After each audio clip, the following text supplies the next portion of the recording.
यादव मैं आज आपके लिए लेकर आया हूँ क्लास 10th का मैथ। और क्लास 10th के मैथ में हमने क्या करा दी थी, चैप्टर नंबर फर्स्ट यानी कि वास्तविक संख्याएं और चैप्टर नंबर सेकंड द्विघात समीकरण, ये दोनों चैप्टर करा रखे हैं दोस्तों।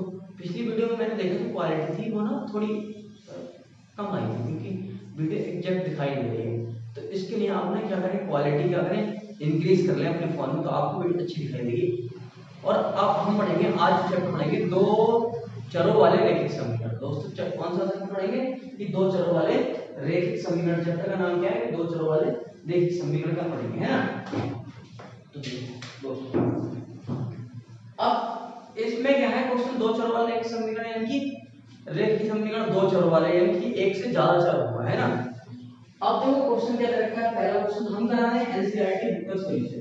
तो पहला क्वेश्चन क्या है, पहला क्वेश्चन दोस्तों ये है, पहले क्वेश्चन में दे रखा है कि निम्न समस्याओं में रैखिक समीकरणों के योग बनाइए तथा उनके हल ग्राफीय विधि से सॉल्व करिए।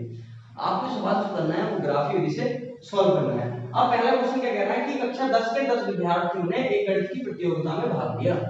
यानी कि कक्षा 10 के विद्यार्थी थे, वो कितने थे दोस्तों, टोटल 10 विद्यार्थी थे।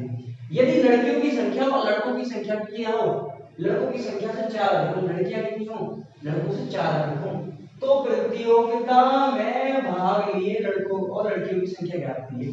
दोस्तों जो लास्ट में दे रखा होता है ज्ञात कीजिए, उस पे हम मान लेते हैं। तो देखो अब देखो इसमें पहले दे रखा है कि यदि लड़कियों की संख्या लड़कों की संख्या से 4 अधिक हो, इसकी लड़कियों की संख्या, तो जो माना लड़कियों की संख्या क्या मान लो दोस्तों, मैं x मान x है। फिर क्या मान लो कि लड़कों की संख्या क्या मान लो मैं, तो लड़कों की संख्या क्या मान लो, y मान लो। लड़कियों की संख्या मैंने x मान ली और लड़कों की संख्या क्या मान ली, y मान ली। अब प्रश्नानुसार करते हैं, क्वेश्चन में करते हैं प्रश्नानुसार। तो प्रश्नानुसार क्या कह रहा है कि टोटल जो विद्यार्थी थे लड़कियां और प्लस लड़के, विद्यालय में कितने थे, 10।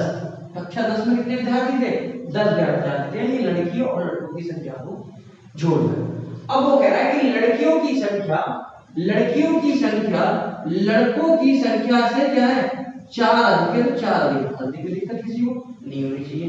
मैंने क्या कहा कि लड़कियों की संख्या लड़कों की, अब देखो आप कहेंगे लड़कियों की संख्या लड़कों की संख्या से 4 अधिक थी, तो लड़कियां देखो भाई, अब ये लड़कियां हैं तो 4 अधिक है ना ये, तो यानी कि ये देखो 4 कम होंगी, तभी तो 4 जोड़ा। इसमें दोनों बनाने के लिए सपोज करो कि ये लड़कियों की संख्या ये सपोज करो और ये 3 मान ली, ये 3 मान ली।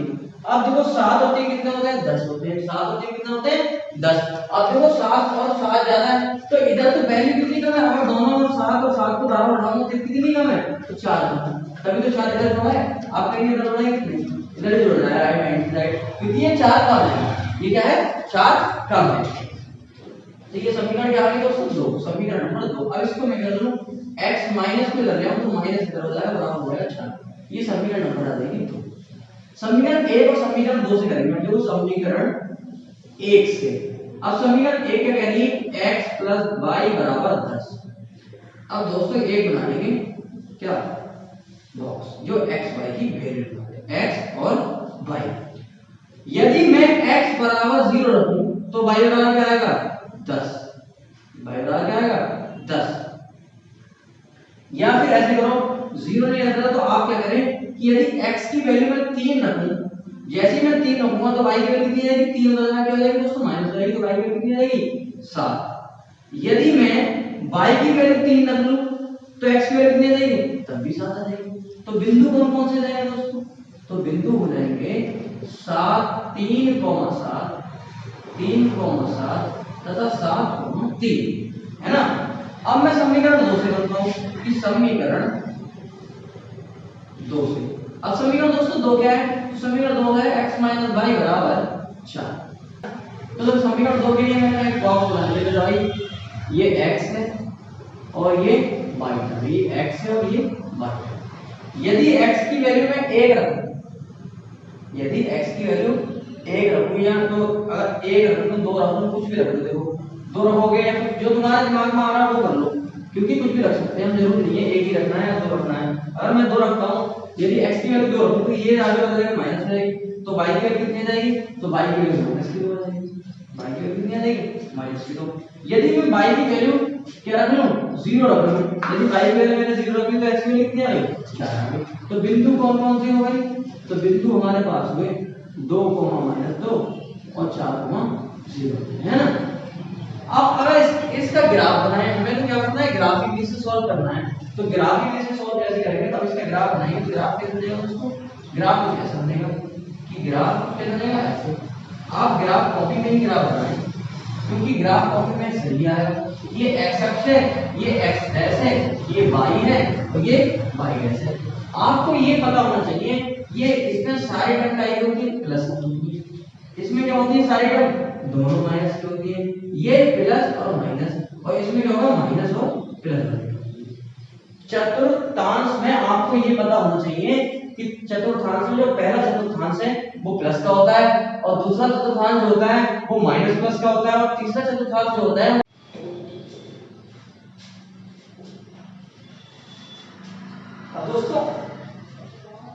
दोस्तों हमने बताया आपको कि जो चतुर्थांश होता है, चतुर्थांश में जो पहला चतुर्थांश होता है उसकी सारी वैल्यू प्लस की होती है, दूसरे चतुर्थांश में माइनस प्लस की वैल्यू होगी, तीसरे चतुर्थांश में माइनस माइनस की वैल्यू। 6 7 8 9 10 इसी प्रकार से 1 2 3 4 5 6 7 8 9 और 10 ध्यान दो 1 2 3 4 5 6 7 8 9 10 1 2 3 4 5 6 7 8 9 और 10।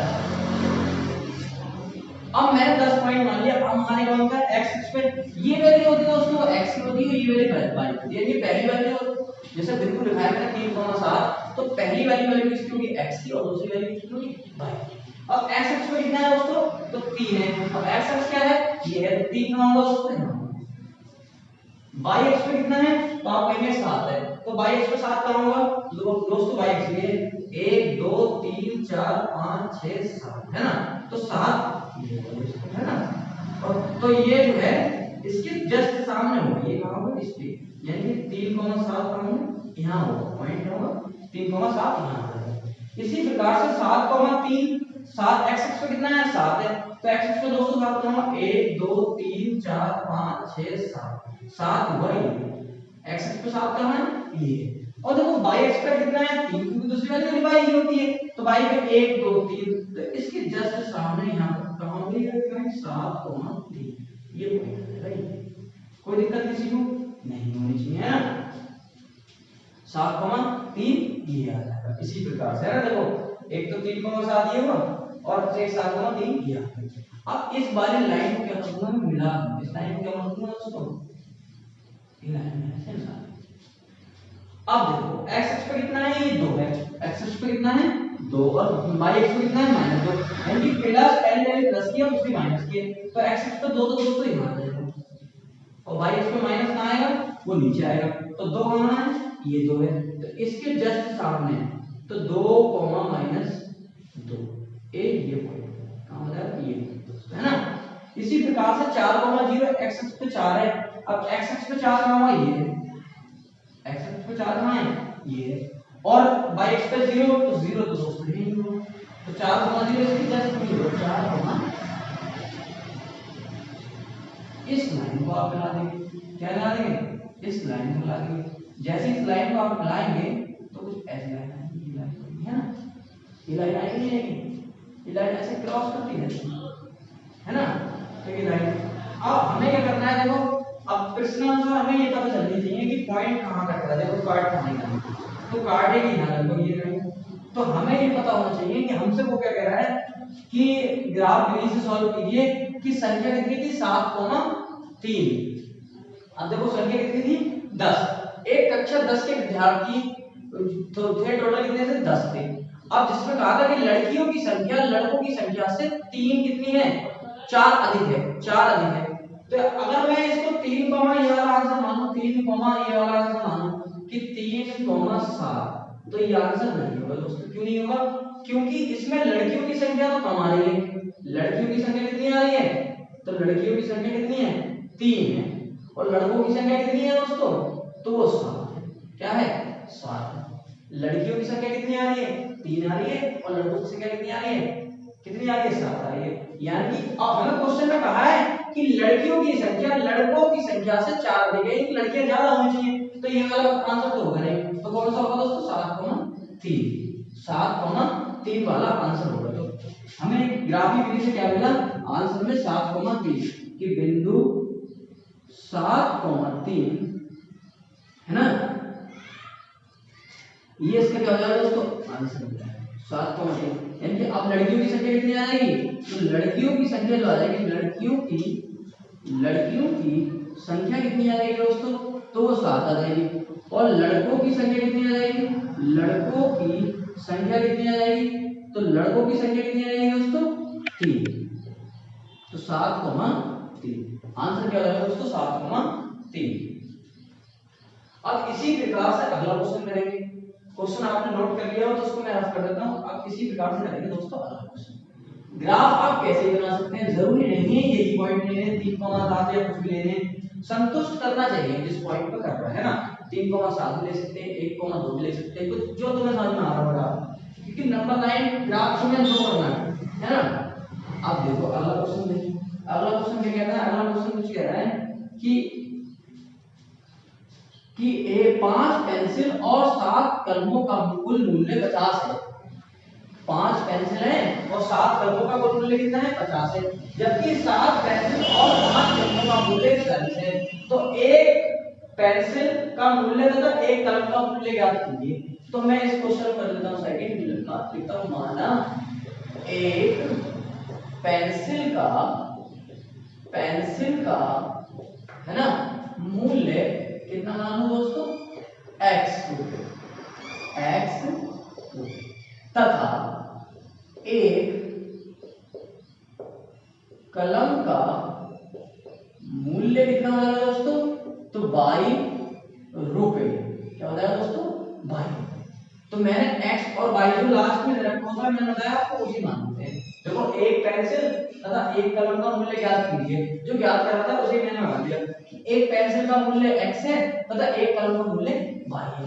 अब आते हैं कि प्रश्नानुसार कंडीशन क्या दे रखी है हमें, तो प्रश्नानुसार कंडीशन दे रखी है कि 5 पेंसिल यानी कि 5x 5 पेंसिल हो गई, 7 कलम 7 y बराबर 50, समीकरण नंबर 1।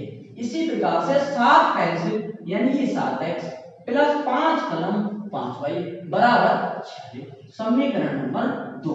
अब समीकरण 1 और समीकरण 2 से करते हैं। अब समीकरण 1 से, अब समीकरण 1 क्या कहती है, फिर क्या कर लेंगे सॉल्व कर लेंगे भाई समीकरण 1 को x और y। अब समीकरण 1 से कर रहे हैं, यदि x की वैल्यू कुछ ऐसी डालो जो आसानी से कट जाए। देखो अगर मैं इसमें से काम कर लूं तो आसानी से कट जाए। यदि मैं x की वैल्यू क्या डालूं 3 डालूं, x की वैल्यू क्या डालूं 3 डालूं, तो देखो 3 पंजे 15। अगर 50 में से मैं 15 माइनस करूंगा तो कितना देंगे 35, तो 7 पंजे 35, तो y की वैल्यू कितनी आ जाएगी 5 आ गई 5। अब देखो अब यदि मैं y की वैल्यू कुछ ऐसी डालूं, y की वैल्यू कुछ मान ऐसी जो आसानी से x से कट जाए, x से आसानी से कट जाए, कहने का मतलब तुम रख तो कुछ भी सकते हो मगर जो आसानी से कट जाएगी बटे में नहीं आती सही संख्या, क्यों बटे में आ जाएगी तो आपको ग्राफ बनाने में दिक्कत पड़ेगी है ना। तो देखो 7 या 21 7 चौक 28 7 पंजे 35 7 सन 42 7 सत्ते 49 और 7 8 56 7 3 63 और 7 9 70। यदि मैं x की संख्या का मान लूं, y की संख्या का मान लूं 10 मान लूं, y की संख्या का मान लूं 10, तो 10 सत्ते 70 70 उधर जाके क्या हो जाएंगे माइनस का 20 बचेगा, तो 5 चौक 20 माइनस के 4 क्या आ जाएंगे 5 चौक 20 माइनस के 4। तो बिंदु कौन कौन से जाएंगे 3,5 तथा माइनस के 4,10। इसी प्रकार से समीकरण 2 पे करूंगी, समीकरण 2 से। अब समीकरण 2 क्या कह रही है, समीकरण 2 हमारे पास बता रही है, समीकरण 2 है कि ये x की वैल्यू मान लो ये y x और ये y। अब देखो x की वैल्यू कितनी रखी है, तो इक्वेशन नंबर 2 दे रखी है 7x 5y बराबर 46। यदि मैं x की वैल्यू 8 डालूं तो उसमें x की वैल्यू क्या डालूं 8, तो देखो 8 डालता हूं 8 सत्ते 56, 46 में से 56 जैसी आप घटाएंगे तो कितने बचेंगे 10 बचेंगे, तो y की वैल्यू कितनी आ जाएगी -2 है ना। यदि मैं अब देखो माइनस के दो बच गए नहीं क्योंकि 5 दूनी 10 होते हैं। अब मैं y की वैल्यू यदि आप y की वैल्यू डालूं, y की वैल्यू सपोज करो यदि मैं 12 डालूं, क्या डालूं 12, क्योंकि 12 पंजे होते हैं 60, 12 पंजे होते हैं 60, तो 60 में से 60 लगा के माइनस में जाएंगे, तो 46 जैसे घटाऊंगा तो कितने बचेंगे दोस्तों, ये 4 बचेंगे और ये कितने बचेंगे, तो ये बचेगा 1 14 और माइनस के बचेंगे, तो 7 दूनी 14, तो ये वैल्यू कितनी आ जाएगी माइनस के 2। तो बिंदु कौन कौन से जाएंगे दोस्तों, तो बिंदु हो जाएंगे 8 -2 और माइनस के 2 12, माइनस के 2 12। अब इसका बनाते हैं दोस्तों ग्राफ। अब ग्राफ कैसे बनेगा, तो ग्राफ इस क्वेश्चन को हम कर देते हैं रफ, और आप क्या लेंगे स्क्रीनशॉट लेने की कोशिश करूंगा, है ना। और सभी लोग सेशन में हो तो सेशन को लाइक सब्सक्राइब एंड शेयर करना ना भूलें। अब देखो दोस्तों आता है ग्राफ। अब आती है ग्राफ की बात, तो मैं ग्राफ बनाता हूं। तो ग्राफ कैसे बनाते हैं, तो ये देखो y अक्ष है और ये क्या है y डैश है। अब ये क्या है x अक्ष है और ये क्या है x डैश है। अब देखो बिंदु देखो 3,5 है और माइनस के 4,10 है। इसी प्रकार से 8,2 है और 2,12 है। तो मैं 2 के पेयर ले लूं, 2 4 6 8 10 2 12, 2 4 6 8 10 2 12, ये 2 के लिए ये क्या लिखा है, 2 की संख्याएं है ना। इसी प्रकार से 2 4 6 8 10 12, 2 4 6 8 10 12। अब दोस्तों हमने कह रहा है कि x अक्ष पे 3 पहली वाली x की वैल्यू होती है, दूसरी y की हमने वैल्यू रखा, फिर x की फिर y की। तो x अक्ष पे 3 कहां होगा, तो 3 तो दोस्तों इसके बीच में होगा ना, 3 x अक्ष पे 3 होगा। y अक्ष पे कितना है 5, तो y अक्ष पे 5 होगा, 2 4 5 इसके बीच में होगा, तो इसके जस्ट यहां होंगे 3,5 होंगे यहां, है ना। इसी प्रकार से माइनस के 4,10 यानी x अक्ष पे माइनस और y अक्ष पे 10, तो y अक्ष पे 10 तो दोस्तों ये होगा, y अक्ष पे 10 कहां होगा, तो 2 4 6 8 10 10 तो ये होगा दोस्तों। और x अक्ष पे कितना है, x अक्ष पे -4, तो 2 4 -4 का होगा ये होगा, तो इसके जस्ट सामने ये होगा माइनस के 4,10, माइनस के 4,10 की वैल्यू कहां होगी दोस्तों, यहां होगी। तो माइनस के 10 4,10 आ गई। अब आगे वैल्यू देखो x अक्ष पे कितनी है 8 है, तो x अक्ष पे 8 कहां है दोस्तों, ये है x अक्ष पे 8 कहां है, ये है। तो इस लाइन को मैं मिला दूं पहले, ये जो है ड्रॉप लाइन कट रही है ना, तो x अक्ष पे कहां है 8, ये है आ गया, x अक्ष पे 8 ये है, और y अक्ष पे कितना है माइनस के 2, तो y अक्ष पे -2 तो ये होगा लगभग, तो x अक्ष पे 8, तो इसके जस्ट सामने होगा 2,8, 2,8 का होगा 2,8 का होगा ये। अब देखो अगला पॉइंट देखो, x अक्ष पे कितना है -2 है, तो x अक्ष पे -2 दोस्तों ये होगा -2, और y अक्ष पे कितना है y अक्ष पे 12, तो y अक्ष पे 12 कहां है, ये है 12, तो इसके जस्ट ऊपर ही होगा, ये क्या होगा, इसके जस्ट यहां लगभग 2,12 है ना। अब इस लाइन को आप मिला देंगे, इस लाइन को आप क्या कर देंगे मिला देंगे, एक पे घुमा है देखो, एक लाइन तो आ जाएगी दोस्तों ये वाली, ये पॉइंट एक दूसरे को काटेंगे ये वाले, और एक लाइन क्या आ जाएगी दोस्तों ये वाली, क्योंकि ये पॉइंट एक दूसरे को काट रहे हैं। तो ग्राफ क्या बन जाएगा 3,5 पे, 3,5 पे बनेगा। देखो 3,5 पे क्रॉस कर रही लाइन, तो आंसर इसका क्या होगा, इस क्वेश्चन का आंसर क्या हो जाएगा दोस्तों 3,5। इस लाइन से बना देंगे, इस लाइन को इस लाइन से क्रॉस कर देंगे। तो जैसे ही हमने इस लाइन को इस लाइन से क्रॉस करा, हमने बनाया, बनाने के बाद हमें ये प्राप्त हुआ कि कट किसको कर रही है 3,5 पर, तो 3,5 का हो गया इसका क्या हो गया आंसर। तो दोस्तों हमने लिख दिया कि पेंसिल का मूल्य 3 है और कम का मूल्य कितना है दोस्तों 5 है। इसी प्रकार से राइट आंसर क्या हो जाएगा 3,5 जो बिंदु है वो ग्राफिक विधि से हमें प्राप्त हुए। दोस्तों वीडियो अच्छी लगी हो तो वीडियो को लाइक सब्सक्राइब एंड शेयर करना ना भूलें। थैंक यू दोस्तों।